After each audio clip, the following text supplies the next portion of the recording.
Vamos lá. Vamos agradecer a Deus em primeiro lugar, agradecer ao convite também da nossa irmã Aldenora Sabino, para estarmos hoje à noite aqui com essa live, mais uma live, não é? Essas costumeiras lives das terças-feiras do Centro Espírita 9 de Outubro, que fica na cidade do Moreno. Eu sou Edna Santos, para quem não me conhece, eu trabalho como voluntária na Federação Espírita Pernambucana. E na noite de hoje, nós vamos tratar sobre as causas das misérias humanas, não é? Mas antes de a gente começar, vamos fazer então a nossa prece de início. Senhor Jesus, amigo incondicional de todas as nossas horas, estamos muito felizes por mais um trabalho, por mais uma atividade online da nossa instituição, da nossa casa de trabalho e oração, o Centro Espírita 9 de Outubro. Que a sua paz, Senhor Jesus, possa reinar em nossos corações, estar conosco nesses momentos que iremos trabalhar a temática que diz respeito ao orgulho, à vaidade, ao egoísmo, que tem ferido tantos corações, tantas almas durante tanto tempo, Senhor Jesus. E gostaríamos muito de, com o seu auxílio e com o auxílio da espiritualidade amiga, tendo à frente de Djalma Montenegro de Farias, mentor espiritual do Centro Espírita 9 de Outubro, que nós possamos ter um melhor entendimento, Senhor, acerca da nossa ética moral, necessária para que o nosso planeta possa realmente, Senhor Jesus, progredir. E sendo assim, em seu nome, Senhor Jesus, e em nome de Deus, nosso Pai, damos por iniciada a palestra dessa noite, em seu santo e divino nome, Senhor Jesus. Que assim seja. Bem, meus irmãos, o nosso tema hoje, ele versa sobre as causas, o porquê do sofrimento da Terra, não é? Então, nós vamos encontrar, não é? No Evangelho segundo o Espiritismo, no capítulo 3, quando Jesus falou sobre as muitas moradas na casa do Pai. A casa do Pai é o universo. E as moradas são os orbes celestes e também as cidadelas espirituais, não é? Então, essa passagem em que Jesus falou, não é? Que o nosso coração não se turbasse, não se agitasse, não se desassossegasse. Jesus estava querendo dizer que há uma saída para todas as dores, para todas as aflições. Então, os apóstolos estavam assim, sabendo que o momento era meio tenso. Jesus estava prestes a ser preso, não é? Naquele momento, aquele era o seu último sermão, o sermão do cenáculo, inclusive, que foi um sermão feito em particular, junto com os apóstolos. E daí Jesus, ele queria que os apóstolos não ficassem tristes ou entregues, não é?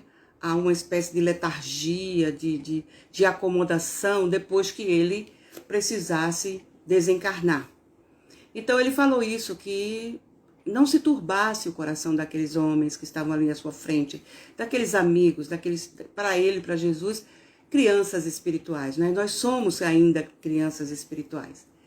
E aí ele proferiu o sermão e no sermão ali Jesus dizia qual era, digamos assim, a saída para todas as aflições. Nós deveríamos ser bem-aventurados, para que então pudéssemos ser felizes e deixarmos de sofrer, não é? Então, por que a Terra, não é? Um planeta que já teve a honra de receber pessoalmente o seu governador espiritual, que é Jesus, por que a Terra ainda é um lugar que abriga tanto mal, não é, meus irmãos? É porque nós sabemos que aqui ainda residem espíritos imperfeitos. Aliás, o mundo de provas e de expiações tem como característica principal espíritos nessa condição. Nós ainda somos espíritos imperfeitos e que estamos aqui ainda para, digamos assim, resgatarmos, na maioria das vezes, porque a grande maioria de nós está em expiação, os erros que nós praticamos em outras encarnações, não é? Então a Terra, ela ainda é um planeta que abriga tanto mal, porque nós ainda trazemos o mal conosco. O mal que é filho do orgulho, do personalismo, do egoísmo. Então, meus irmãos queridos, nós precisamos refletir nessa noite sobre exatamente essas questões.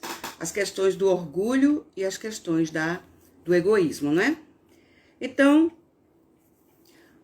concluir que a Terra, que a espécie humana é muito triste, é perversa, não tem jeito, como a gente às vezes escuta até irmãos nossos pensando assim, que a humanidade não tem mais jeito, que haverá uma grande hecatombe, possivelmente, que extinguirá todos os seres humanos da Terra, e isso ainda por resquícios do que aconteceu no passado, não é?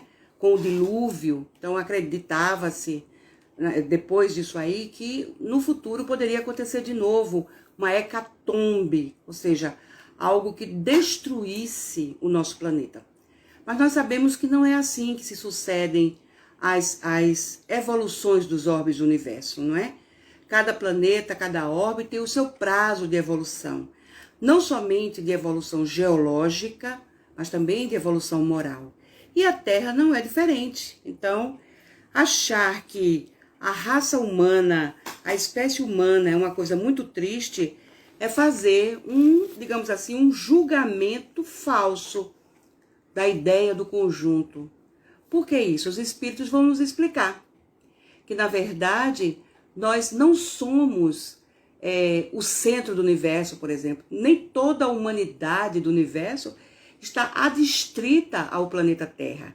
Então, Kardec vai fazendo conosco, vai questionando conosco essas questões do nosso falso julgamento acerca da Terra. A humanidade não está perdida para sempre, não é? Ela está passando por uma fase de mudança, de um estágio de provas e de expiação ou expiações para um mundo de renovação, um mundo transformado, um mundo regenerado. Então, por que então essa ideia é falsa? De que na Terra o mal, só existe o mal na Terra. É porque não existe somente seres humanos aqui na Terra. Olha que legal, né? Essa notícia que os espíritos superiores vêm nos trazer. Não estamos sozinhos no universo, não somos a única raça humana do universo. Existem outros irmãos nossos. Aqui na Terra não caberiam todos os espíritos criados por Deus. Simples, ignorantes, que precisassem das reencarnações. É por isso que existe essa imensurável quantidade de orbes do universo, não é? Então, não existe somente seres humanos na Terra. Nela não está a humanidade toda. Essa é uma notícia extraordinária, porque possivelmente outros irmãos nossos de outras religiões podem achar que só existe ser humano aqui na Terra. Nós espíritas já estamos um pouquinho mais adiantados, né? Porque nós sabemos que não somente aqui que existem seres humanos, ou seja, porque há seres humanos em todo o universo. E a gente sabe o tamanho do universo? Claro que não, não é? O universo não tem como medir. O universo é tão infinito quanto Deus o é. Então fica difícil para a gente dizer o tamanho do universo. Então, a Terra não é o centro do universo. Não porque a espécie humana compreende todos os seres dotados de razão e que povoam os inumeráveis mundos que há no universo. Portanto, nós devemos entender que na Terra não está a humanidade toda, mas apenas uma fração dela. Olha que maravilha, né? Então, por exemplo, o que é a população da Terra, então, face à população total desses mundos? Kardec pergunta, não é? Ela, coitadinha da Terra, ela contribui, não é? Com uma minúscula fração de todos esses seres que habitam as outras estrelas do universo. Se a gente fosse tomar como base, já que a gente não tem como medir o universo, não é? Então vamos tomar como base, porque alguns astrofísicos já fizeram essa medida. Então, tomando como base a nossa Via Láctea, a nossa galáxia, onde nós estamos, o planeta Terra está situada, em conjunto com outros planetas regidos por uma estrela maior, que é o Sol.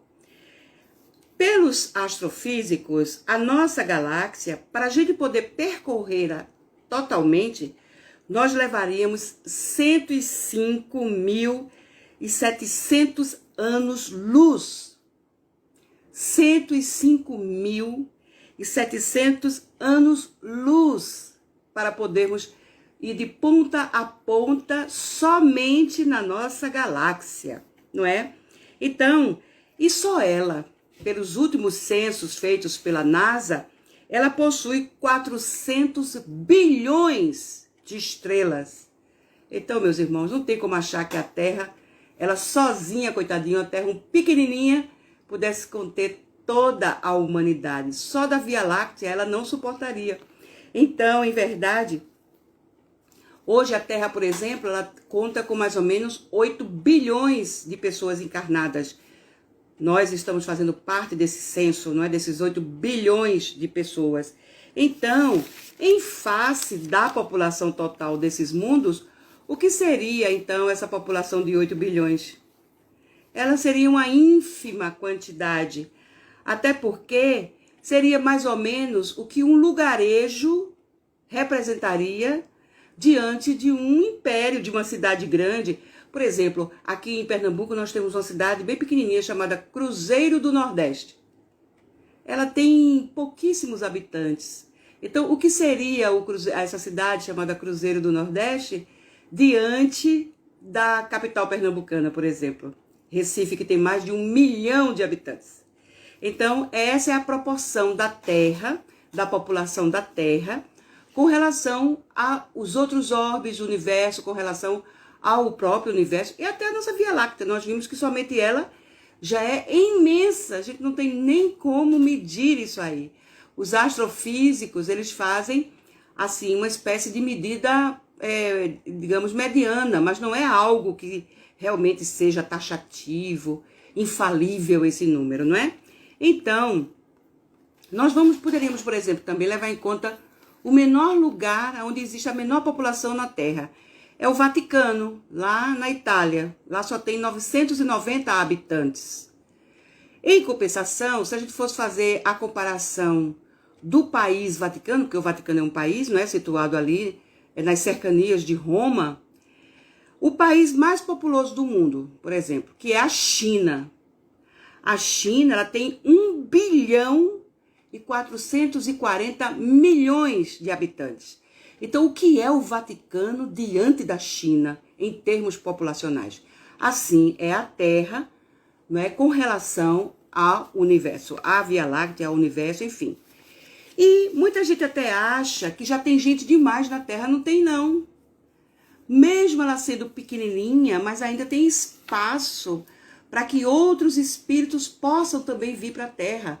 Então, pelo que os espíritos dizem aqui a Kardec, nesse item número 7 de O Evangelho segundo o Espiritismo, do capítulo 13, eles dizem o seguinte, que, aliás, desculpem, no capítulo 16, que trata de não se pode servir a Deus e a Mamon, no item 7, os espíritos dizem assim, o homem, ele tem por missão trabalhar pela melhoria material do planeta.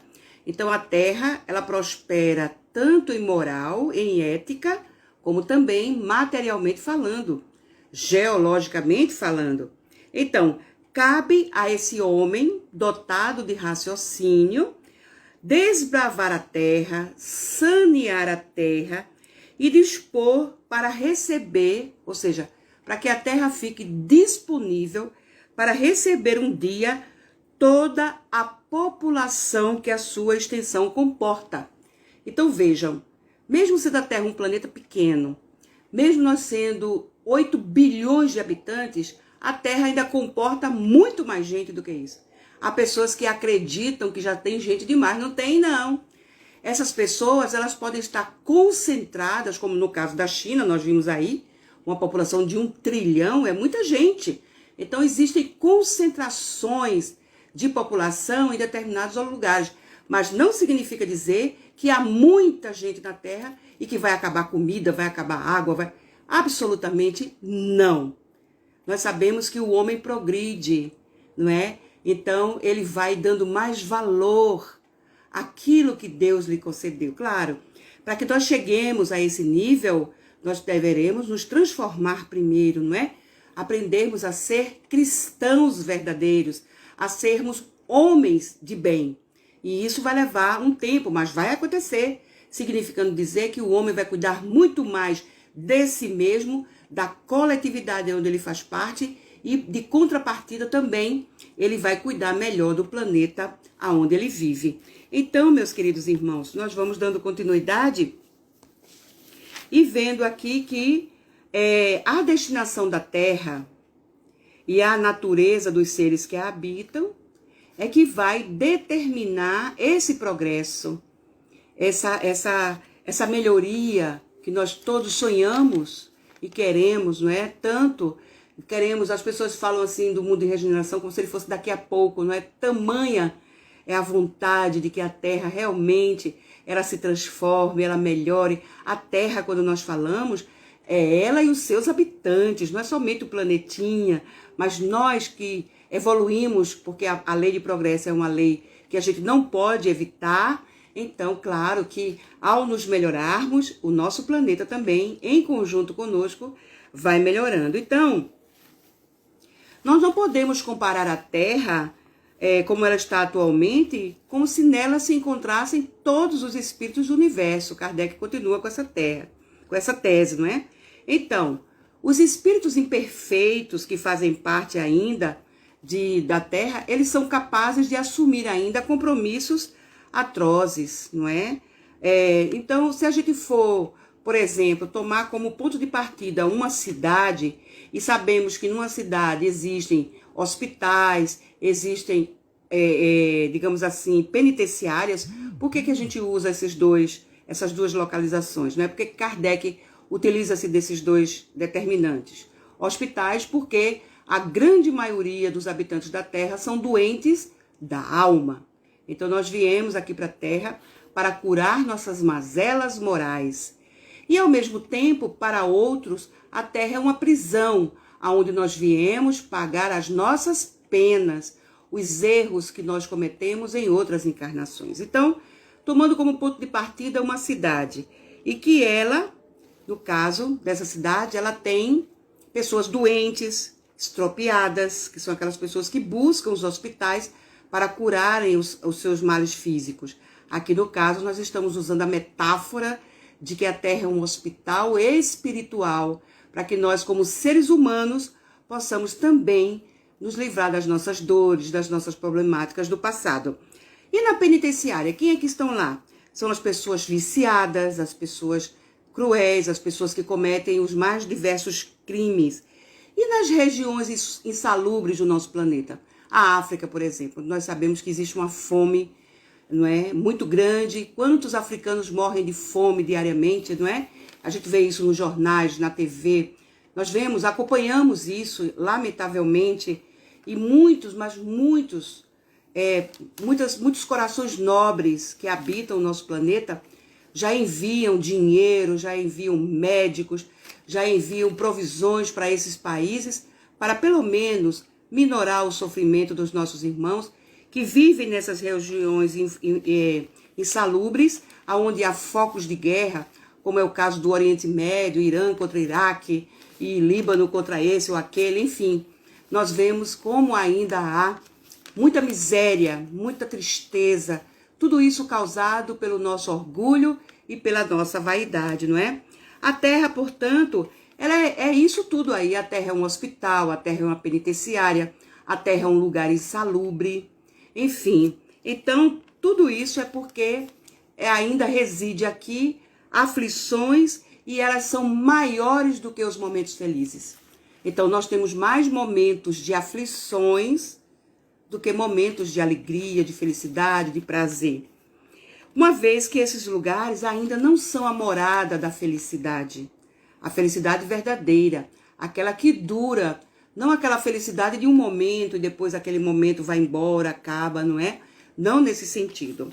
Então, assim como numa cidade, a população toda não está nos hospitais e nem tampouco a população toda de uma cidade está nas penitenciárias, também na Terra não está a humanidade inteira.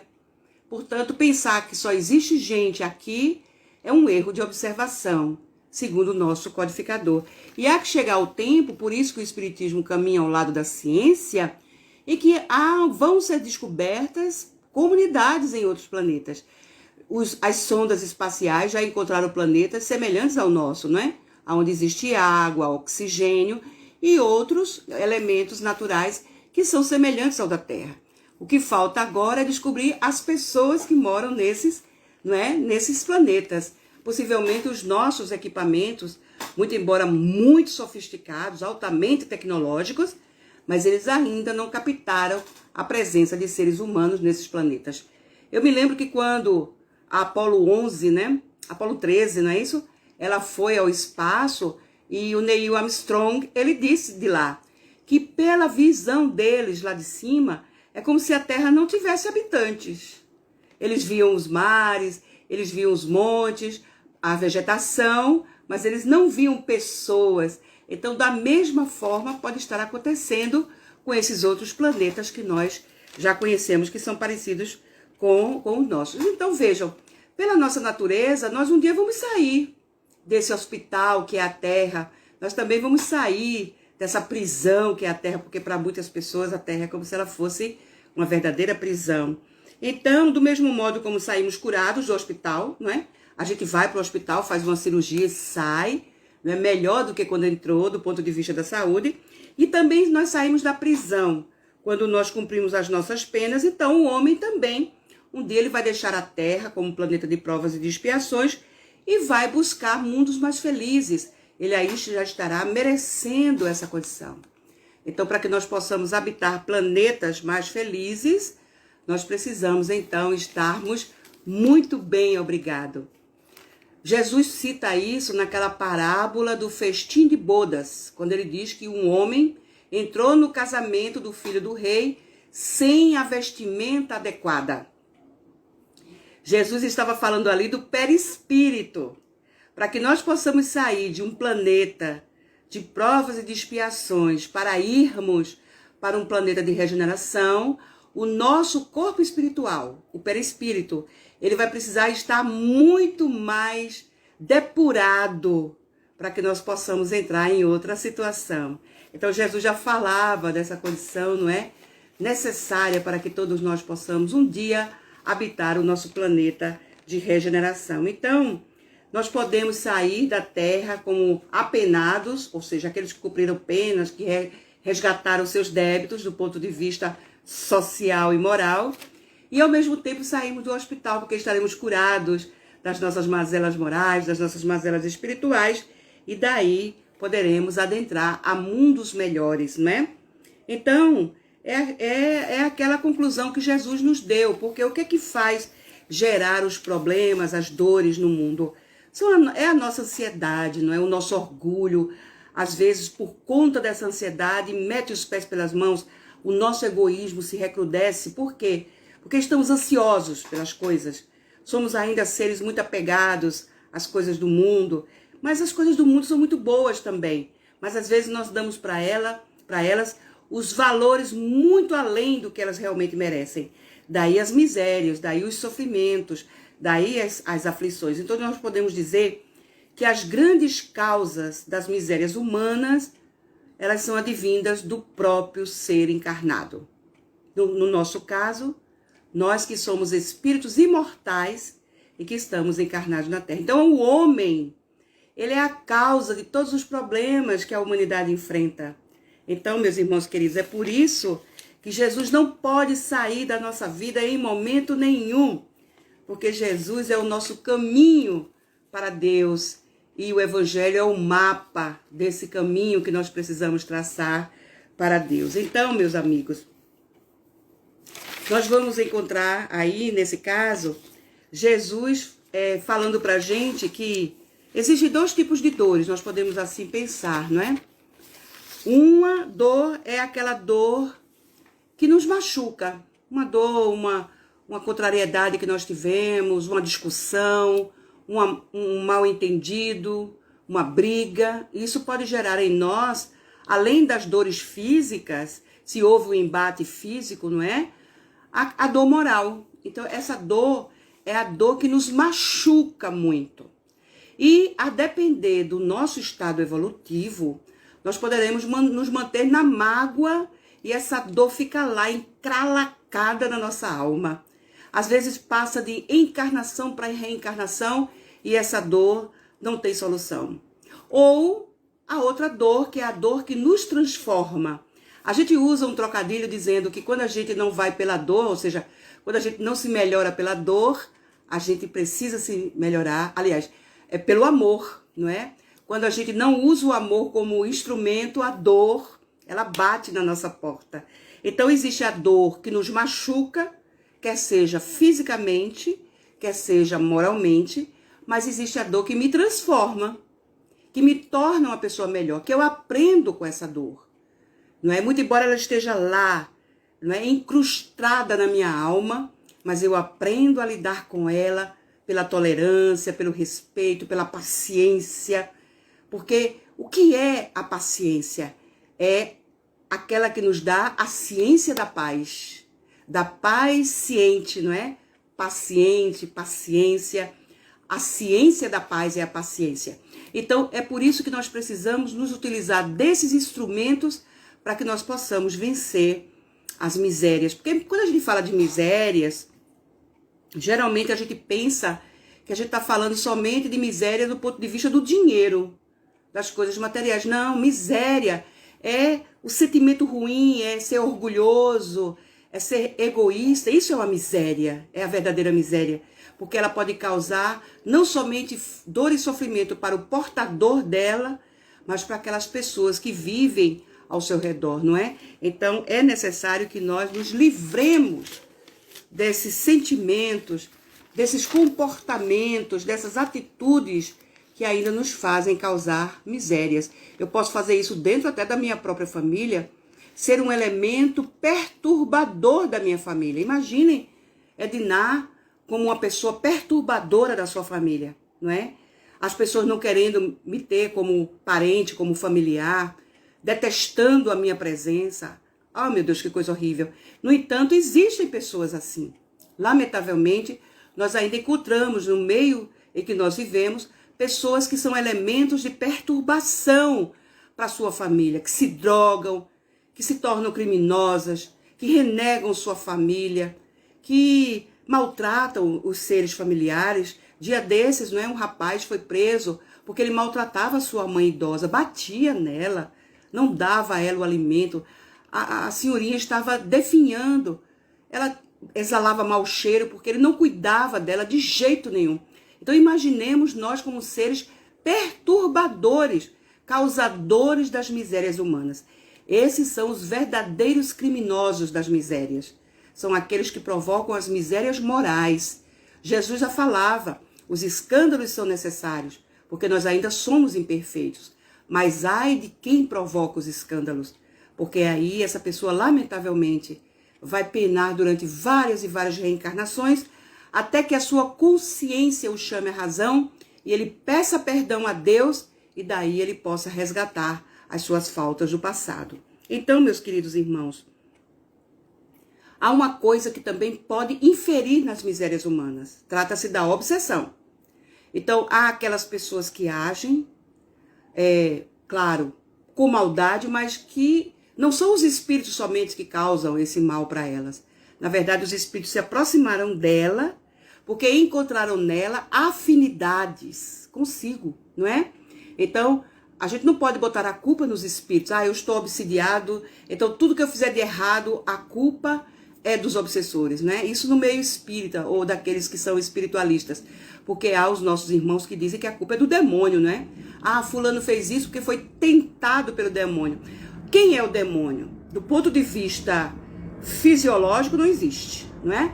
O demônio é uma invenção do nosso imaginário para a gente poder botar a culpa nele e se isentar, né? Porque é muito fácil eu colocar a culpa em outra pessoa e me isentar do meu próprio erro. Então é assim que se faz, não é? Colocando no diabo, que nem existe, a culpa dos males da humanidade, não é? Porque o diabo é aquele ser que fica tentando as pessoas para fazer coisas erradas, quando na verdade é a própria pessoa que é errada, não é?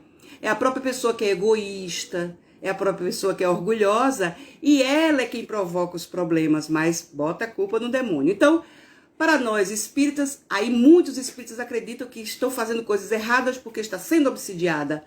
Absolutamente. A obsessão, ela chega depois. Primeiro a criatura age de conformidade com a sua condição evolutiva, para que então ela abra espaço para que espíritos obsessores possam adentrar em sua vida. Eu estava vendo aqui um texto da Sueli Caldas Schubert, né? No livro que chama-se Nas Fronteiras da Nova Era. Esse livro, ele fala sobre a obsessão coletiva que está acontecendo na Terra. Na verdade, esse livro da Sueli, que desencarnou, não é? No início desse ano, esse livro da Sueli, ele comenta o livro No Alvorecer de uma Nova Era, de Divaldo Pereira Franco, da coleção Hermínio de Miranda. Manuel Filomeno de Miranda, desculpem.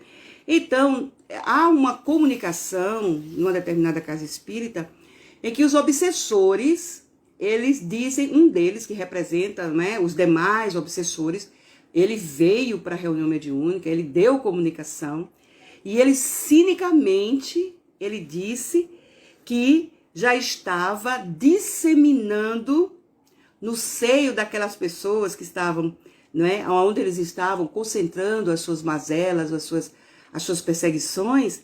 Ele disse o seguinte, que eles estavam usando a técnica dos 3 Ds, que são desânimo, decepção e desalento. Vejam só, o que é que aconteceu durante essa pandemia aí do coronavírus? Quantas pessoas desalentadas, quantas pessoas desanimadas, quantas pessoas decepcionadas. Então, meus irmãos queridos, nós estamos passando por uma grande, digamos assim, expiação coletiva, não é? Ninguém tem mais dúvida disso. Não é somente o Brasil, não é somente tal e tal país, é a humanidade inteira. Na questão 783 de O Livro dos Espíritos, Kardec perguntou por que a humanidade ela está indo a passos tão lentos para o seu progresso. A humanidade não está progredindo de uma forma rápida. A pessoa, não, a humanidade está progredindo. Sim, ela está progredindo materialmente, tecnologicamente, mas moralmente, não. Moralmente, ela está muito, mas muito aquém do esperado. Então, a resposta dos espíritos: sempre que um povo se demora muito no seu progresso, de tempos em tempos, Deus coloca para elas abalos físicos e abalos morais. Então, vejam bem, nós estamos passando por uma questão fisiológica, que é o problema da Covid-19, e ao mesmo tempo nós estamos passando por, digamos assim, situações constrangedoras do ponto de vista moral. Nós estamos descobrindo quem são determinadas pessoas que se dizem assim, mas não são. Enfim, nós estamos vendo tudo isso acontecer. Nós estamos envolvidos nesse grande Enem planetário, aonde estão sendo aferidos não os nossos conhecimentos nas ciências humanas, mas os nossos valores éticos e morais. E isso sim está sendo avaliado pela espiritualidade amiga. Está na parábola do joio e do trigo. Quem são os ceifeiros? São os emissários de Jesus. Eles estão selecionando aqueles que poderão permanecer no planeta, que serão bem-aventurados porque herdarão a terra. E aqueles irmãos que, lamentavelmente, representados pelo joio, não poderão ficar mais aqui, porque necessitarão de outro tipo de aprendizado até que ganhem mérito para possivelmente voltar para o planeta Terra ou ir para planetas semelhantes ou até em situação mais difícil do que o nosso planeta.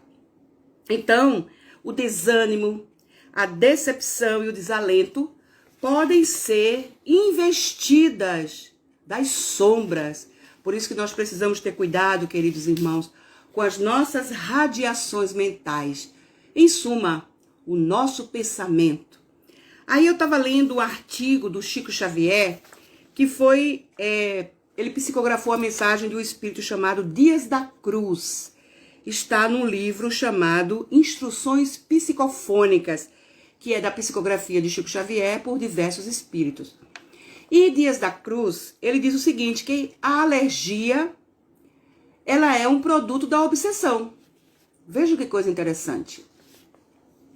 O nosso corpo físico, quando ele sofre uma investida de algum elemento estranho ao nosso corpo, o nosso sistema imunológico coloca anticorpos para batalhar com esse, vamos chamar assim, de ser estranho, de corpo estranho que está ali querendo adoecer o nosso corpo físico.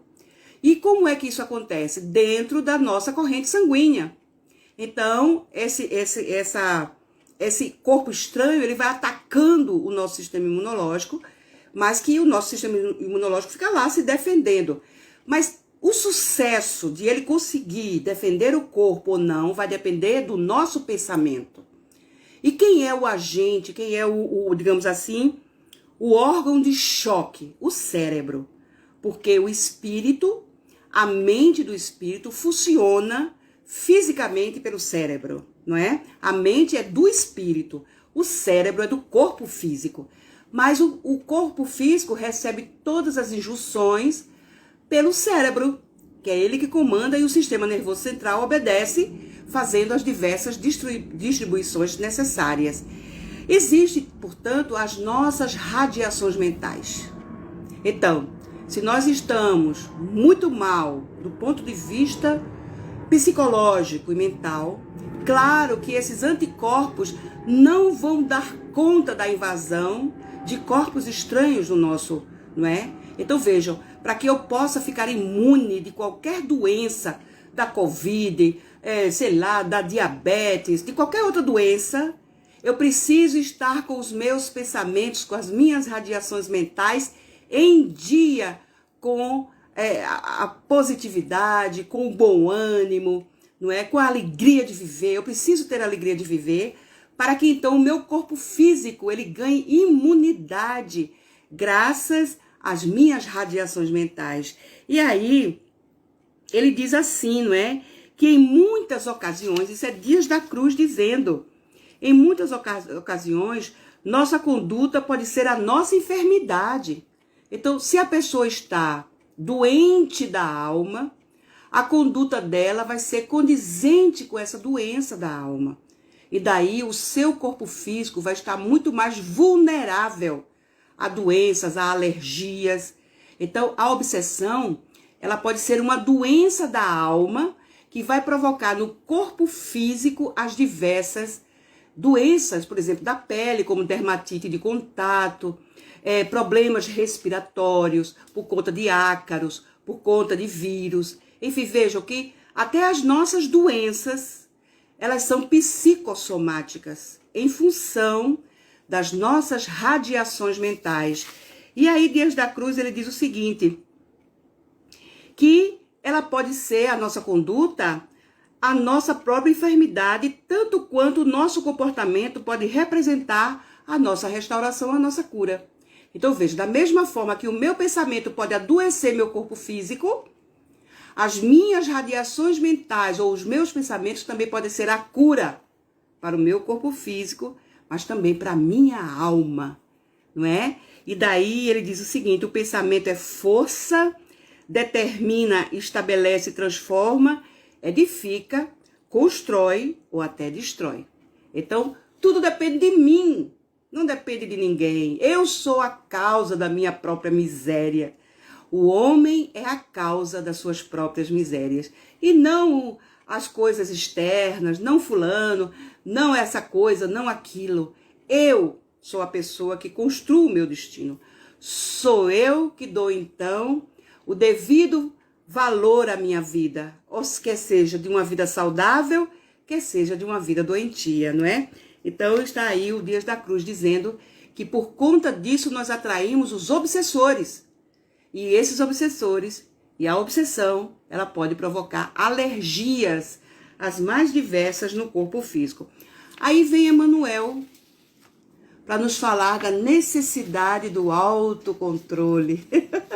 Olha que maravilha. Enquanto que aqui tem um pensamento do Paulo de Tarso, que o Dias da Cruz lembra, que ele diz o seguinte, está lá na carta de Paulo aos Filipenses, no capítulo 8, no capítulo 4, no verso 8, quando Paulo diz o seguinte: tudo que é verdadeiro, tudo que é honesto, tudo que é nobre, tudo que é puro, tudo o que é santo, seja em qualquer hora da vida à luz dos vossos pensamentos. Então, nós devemos pensar com santidade, nós precisamos pensar com honestidade, nós precisamos pensar com nobreza, então, com pureza. Então, toda essa nossa conduta maravilhosa, ela vai fazer com que a luz se faça.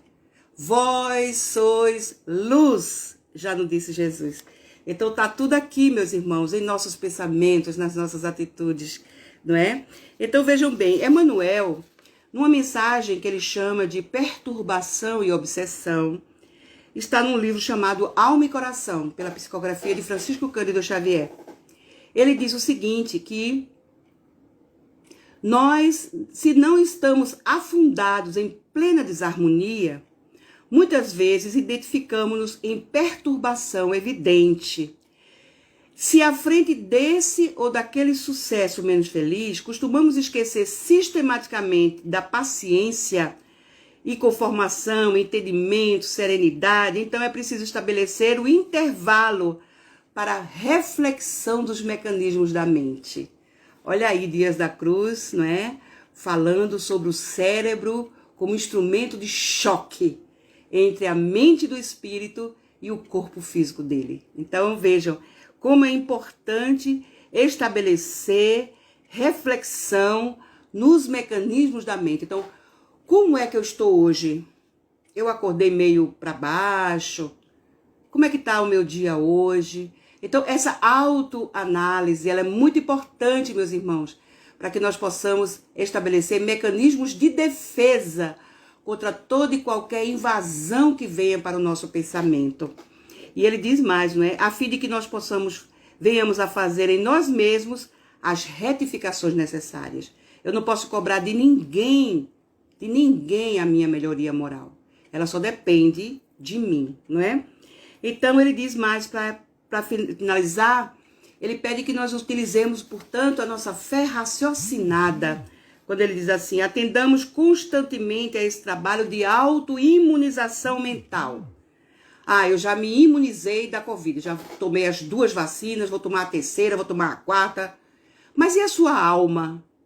E a minha alma? Eu que também já tomei as vacinas, mas eu também estou autoimunizando enquanto espírito imortal que sou, ou eu só estou preocupada que o meu sistema imunológico esteja protegido pela vacina, pelos remédios que eu tomo, ou eu também estou cuidando da minha autoimunização do ponto de vista de mim, que sou espírito imortal, passando por uma experiência humana. Então é necessário também, meus queridos irmãos, não somente a autoimunização do corpo, mas principalmente a autoimunização da alma. Então eu preciso também vacinar a minha alma contra o orgulho, contra o egoísmo, contra o personalismo, contra a mágoa, quanto à falta de perdão e tantas outras coisas que eu posso fazer para que eu possa pelo menos ter uma reencarnação saudável, porque eu sou responsável pela minha reencarnação. E o que é que eu estou fazendo da minha reencarnação? Há, portanto, uma necessidade muito grande de nós também fazermos a nossa autoimunização mental, porque junto ao imenso número de companheiros perturbados e obsidiados que enxameiam a terra de hoje, em toda parte encontramos milhares de criaturas irmãs que estão quase às portas da obsessão. Então, a minha autoimunização também me livrará da obsessão. A base da nossa doutrina, queridos irmãos, é a mediunidade. E essa faculdade, ela cresce, ela evolui de acordo comigo. Eu não necessariamente tenho que ser médium ostensiva, mas nós sabemos que a mediunidade, ela nos acompanha em todos os horários do nosso dia. Há pessoas que acreditam que só são médiums na reunião mediúnica, quando recebe uma entidade que dá passividade, que recebe... Absolutamente. Nós somos médiuns em cada segundo do nosso dia. Então, na verdade, nós precisamos cuidar da nossa faculdade, porque a depender dos nossos pensamentos, nós poderemos estar abrindo as portas para a obsessão, como bem diz aqui o nosso benfeitor Emmanuel, não é? Então, nós vemos que a educação, ela é também um instrumento eficaz contra as misérias humanas. Uma pessoa bem educada, ou seja, uma pessoa que reúne em si bons hábitos, ela adoece menos, ela sofre menos, porque ela compreende melhor tudo o que está se passando com ela, principalmente quando é a educação espírita. Imaginemos uma criança que não recebeu dos seus pais, desde pequenininha, não é? A educação que ela precisava ter. O que mais nós vemos aí na sociedade são as crianças que os psicólogos chamam que são portadoras da síndrome do imperador doméstico. Quem são essas pessoas? Quem é esse imperador doméstico? É aquela criança que manda na casa, manda no pai, manda na mãe, elas xingam os pais, batem na babá, batem nos professores, escolhem o que vão comer, definem todas as escolhas da família, desde o que vai ser visto na televisão até aquele horário mais adequado para ela dormir. Sofrem da síndrome do imperador doméstico. São pequenos reis, sem orientação e sem limites. São crianças chatas e são crianças mandonas. Então vejam só. Imaginemos essas criaturas aí na nossa sociedade. Quando estiverem mais velhas, como jovens, ou como moços, ou como maduros, ou como idosos, não é? Então vejam como a educação, ela é importante quando, não é? Para que a nossa sociedade, para que esse mundo de regeneração que nós queremos, para esse mundo bom, esse mundo melhor que todo mundo almeja, mas se eu não colaboro sendo um pai descuidado, uma mãe descuidada com a educação dos meus filhos, sou aquela pessoa que não dou limites aos meus filhos, deixo eles fazerem o que eles bem entenderem. Se é um filho único, piorou, porque aí o filho único ainda é muito mais endeusado, paparicado pelos pais. Ou seja, nós precisamos fazer o contrário com essas crianças. Nós precisamos fomentar nelas o desenvolvimento também da inteligência emocional, do afeto, não é? E para que elas possam ter consciência de si mesmas, além de ensiná-las a cultivar habilidades não violentas e colocar principalmente barreiras claras diante daquelas, digamos assim, daquelas vontades, daquela falta de limites, daquele capricho que muitas crianças... Então vejam, a nossa sociedade do futuro, ela vai depender muito da educação que as crianças estão recebendo nesse momento dos seus pais, não é? Então vejam bem, outra coisa que é muito importante para que nós possamos vencer o orgulho e vencer o egoísmo, meus irmãos, é nós amarmos, não é? Amar, não somente no sentido homem, mulher, o amor que um homem sente pela mulher, pela sua namorada, pela sua esposa, não somente esse amor que nós estamos falando, mas principalmente o amor incondicional. O que é amar? Amar é querer o bem da pessoa, querer que ela seja feliz, querer que ela viva em paz. Eu quero que você seja feliz, eu quero que você seja uma pessoa melhor. Então isso é amar, não é? E isso, quando você faz isso, não somente com as pessoas que vivem dentro da sua família, mas você esbanja isso também lá fora, em outros momentos, em outros grupos sociais que você convive, você está assim disseminando o verdadeiro amor, que é o amor incondicional.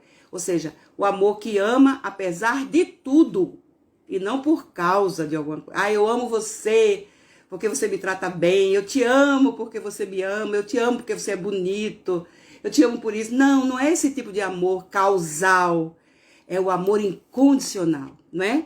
Então, o orgulho e o egoísmo têm nos tirado dessa condição de pessoas que amam, não é, digamos assim, incondicionalmente. Vocês sabiam que já houve uma guerra por causa de uma barba? Pois é, meus queridos irmãos.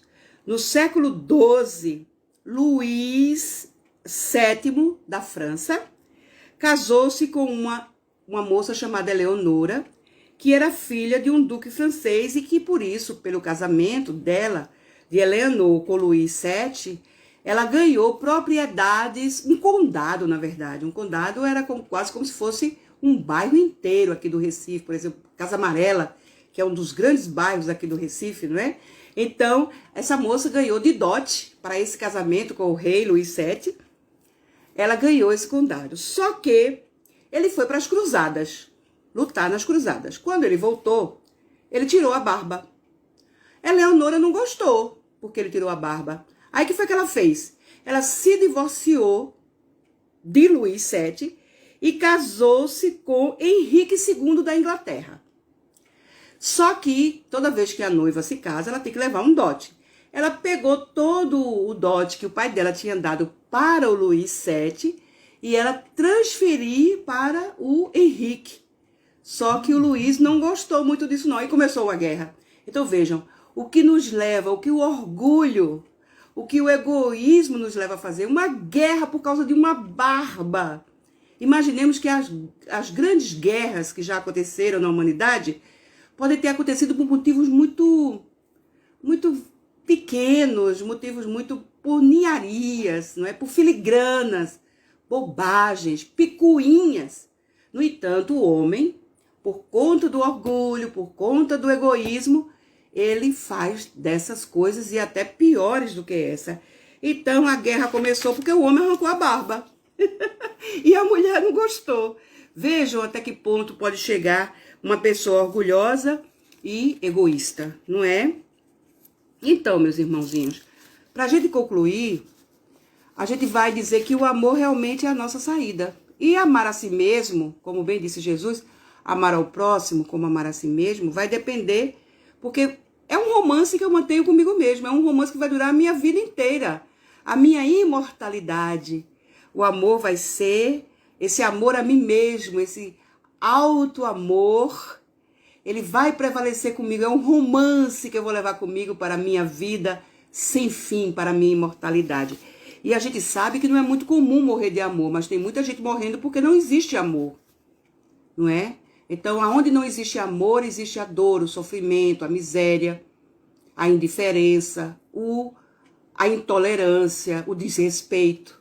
Então, é necessário, e Emmanuel diz uma coisa muito interessante numa mensagem que está no livro Assim Vencerás, quando ele diz que o próximo a cada minuto é aquele coração que se acha mais próximo do nosso coração, por divina sugestão de amor no caminho da vida.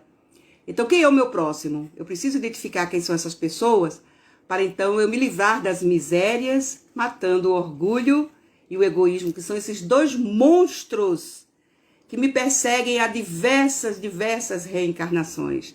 Eu quero acabar com eles nesta encarnação.